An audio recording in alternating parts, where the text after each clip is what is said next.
Hello everyone, welcome back to my channel law shorts Telugu. ఇవాళ మన వీడియోలో ఒక ఇంట్రెస్టింగ్ టాపిక్ గురించి మాట్లాడుకుందాం. అది separation of powers. Separation of powers గురించి మీకు తెలియాలంటే ముందు మీకు మొనార్కీ గురించి తెలియాలి.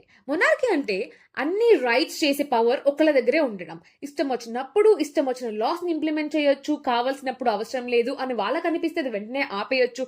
ఇలా ఏ పవర్స్ అయినా అన్ని ఒకళ్ళ దగ్గరే ఉంటే దాన్ని మనం మొనార్కీ అంటాం. ఈ మొనార్కీ ఉంటే ఏమవుతుంది అంటే సిటిజన్ ఒక రైట్స్ కి ప్రొటెక్షన్ ఉండదు.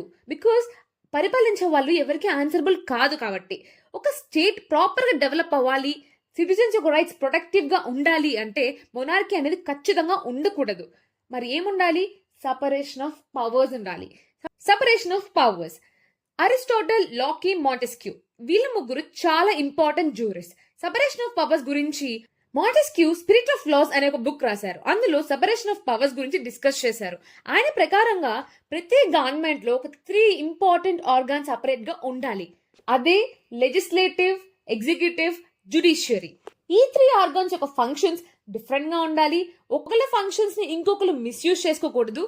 సో ఈ సెపరేషన్ ఆఫ్ పవర్స్ అనే థియరీ ఫస్ట్ యుఎస్ఏ లో ఫాలో అయ్యారు. యుఎస్ఏ లో చాలా స్ట్రిక్ట్ గా ఫాలో అయ్యారు. మన ఇండియాలో మనం ఖచ్చితంగా ఫాలో అవుతాం, కానీ కొంచెం ఫ్లెక్సిబుల్ గా ఫాలో అవుతాం.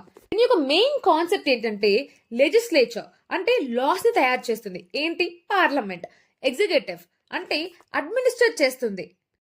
Who implements the law? ఇక్కడ మనకి ప్రెసిడెంట్. తర్వాత judiciary, who evaluate and interpret the law. మన ఇండియాలో అది సుప్రీం కోర్ట్ ఆఫ్ ఇండియా. ఈ లెజిస్లేటివ్, ఎగ్జిక్యూటివ్, జ్యుడిషియరీకి డిఫరెంట్ ఫంక్షన్స్ ఉంటాయి, అంటే డిఫరెంట్ పవర్స్ ఉంటాయి. ఒకళ్ళ దాంట్లో ఇంకొకళ్ళు ఇన్వాల్వ్ అవ్వడానికి వీల్లేదు. ఇక్కడ చెక్స్ అండ్ బ్యాలెన్స్ అనే కాన్సెప్ట్ ఒకటి ఉంటుంది.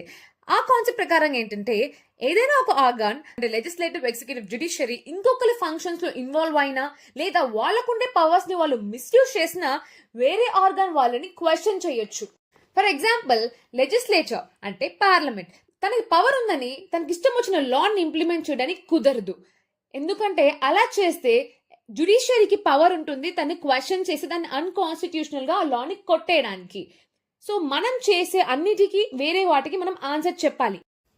సో సెపరేషన్ ఆఫ్ పవర్స్ ఉండడం వల్ల గవర్నమెంట్ యొక్క ఆర్బిటరీనెస్ తగ్గి ఎఫిషియన్సీ పెరుగుతుంది. సో సమ్మరైజ్ చేస్తే మనకి 3 డిఫరెంట్ ఆర్గాన్స్ ఉన్నాయి. Legislative, executive, judiciary. వీటికి డిఫరెంట్ ఫంక్షన్స్ ఉంటాయి, డిఫరెంట్ పవర్స్ ఉంటాయి. వాళ్ళకున్న పవర్స్ ని వాళ్ళు మిస్యూజ్ చేసుకోవడానికి వీల్లేదు. అలాగే ఏదైనా ఆర్గాన్ మిస్యూజ్ చేస్తే పక్కన ఉన్న ఆర్గాన్ దాన్ని క్వశ్చన్ చేయొచ్చు. So that's all for today's video. And next వీడియోతో మళ్ళీ కలుద్దాం. నేను చెప్పింది మీకు అర్థమైతే మర్చిపోకుండా సబ్స్క్రైబ్ చేయండి. Thanks for watching.